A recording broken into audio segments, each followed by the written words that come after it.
దీపారాధన చేశాం. దాని యొక్క వివరణని మనం తెలుసుకోవాలి. ఎందుకు మనం చేసుకున్నాం అందరికీ మనకేదో పెద్దవాళ్ళు చెప్పారు చేయగలుగుతారు. కొంతమందికి వేదము శాస్త్రము కొన్ని నియమాలు పెట్టింది. ఆ నియమానుసారంగా వాటి కార్యక్రమాలు చేయాలి. ఇతరులందరికీ కూడా దీపారాధనని పెట్టడానికి గల మెయిన్ కారణం ఏంటంటే ఇక్కడ మనము మన పితృదేవతలని స్మరణ చేసుకోవాలి. మన ఇళ్లలో ఎవరైతే గనక గతంలో గతించి ఉన్నవారు ఉన్నారో వారి యొక్క అనుగ్రహాన్ని సంపూర్ణంగా మనం పొందాలి. అది పొందాలి అంటే కనుక ఒక దీక్షాబద్ధులమై ఉండాలి. అటువంటి ఆటంకాలు ఏదైనా సరే మనకి ఆటంకం అనేటువంటిది చాలా ప్రధానం. ఆటంకాలు రాకూడదు. వచ్చినా కూడా ఆ వర్తమాన దోషములు అంటే మనకి ఏదైతే వినబడతాయో కొన్ని అపశృతులు, ఆ దోషం వలన కళ్యాణము అనేటువంటి ఒక అద్భుతమైనటువంటి ఘట్టము నిలవకూడదు. కాబట్టి ఇక్కడ నుంచి అందుకనే ఒకరోజు ముందుగానే ఒక పూట ముందుగా ఈ కార్యక్రమం చేసుకుంటారు. 3-4 రోజుల ముందు చేయరు. బ్రాహ్మణాది వైశ్యులకి క్షత్రియులకి నాంది సమారాధన అనేటువంటి కార్యక్రమం ఉంటుంది. వాళ్ళు అక్కడ పితృదేవతలందరినీ కూడా ఆహ్వానపరిచి వాళ్ళకి ఆ కాలంలో నైవేద్యం పెడతారు.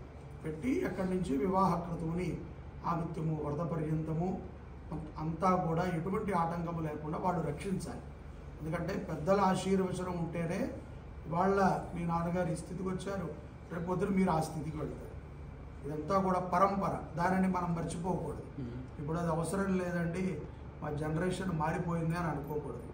మన జనరేషన్ మారిపోయినా మనం భారతీయులమే, మన సాంప్రదాయాలే. మనం ఎన్ని విదేశాలకు వెళ్ళినా ఎంత విదేశీస్తులతో ఉన్నా మన యొక్క డిఎన్ఏ ఎక్కడంటే భారతీయ డిఎన్ఏ ఉంటుంది. సో అందుకని ఏంటంటే మనము ఈ విధానాలను మర్చిపోకూడదు.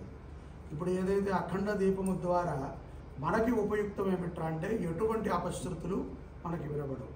ముఖ్యంగా ఇంతసేపు దీపారాధన మండపంలో కానీ గృహంలో కానీ వెలగటం ద్వారా ఎటువంటి కీడు కూడా ఆ పరిసర ప్రాంతాలకి రాదు.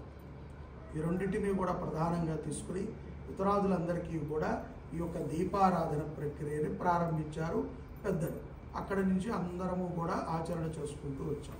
సాధ్యమైనంత వరకు మద్యమాంసాలకు దూరంగా ఉండాలి ఈరోజు. ఎందుకంటే కలియుగంలో ప్రత్యక్ష స్వరూపం ఎవరయ్యా అంటే వెంకటేశ్వర స్వామి. ఆయన ఆనంద నిలయములో ఆయన స్థిరమై ఉన్నాడు అక్కడ. కాబట్టి అంతా కూడా ఆకర్షితం అవుతోంది అక్కడికి. అందరూ వెళ్ళినా కోరికలు తీరటము కానీ ఎన్ని గంటలు లైన్లో వేచి ఉన్నా ఒకసారి స్వామిని చూడంగానే ఆ తేజశక్తి ద్వారా మనలో అతీతమైనటువంటి శక్తులు పెరుగుతూ ఉంటాయి. కాబట్టి అంత అద్భుతమైనటువంటి దేవారాధన చేసినప్పుడు మద్యమాంసాలకు దూరంగా ఉండాలి, మితంగా మాట్లాడుతూ ఉండాలి. ఎట్లాగో కళ్యాణమే కాబట్టి తక్కువనే మాట్లాడుతాం. అయినప్పటికీ కూడా కుదిరినంత కోపాది అన్నిటినీ కూడా కంట్రోల్ చేసుకుంటూ దైవస్మరణతో ఉండాలి. ఇది వివాహమయ్యి అమ్మాయిని మీ ఇంటికి తీసుకొచ్చేంత వరకు, మీ ఇంట్లో వ్రతము ప్రారంభించేంత వరకు ఆ దీపం వెలుగుతూ ఉండాలి. ఏదో ఇక్కడి నుంచి మీరు మీ ఊరు వెళ్ళదలిస్తే అప్పుడు దాకా ఆ దీపం వెలుగుతూ ఉండాలి. ఏదో గాలి వచ్చి కొండెక్కితే అదేమి మనం సెంటిమెంట్గా తీసుకోకర్లే. తలుపులన్నీ తెరిచి మనం దీపం వెలుగు అంటాం తప్పు కదా. మనము దానికి రక్షణ కొంచెం కల్పించాలి.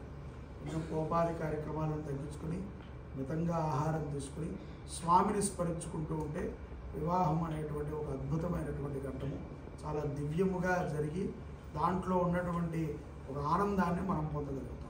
కాబట్టి ఈరోజు దీపారాధన కార్యక్రమాన్ని మీరు చేసుకోవడం జరిగింది.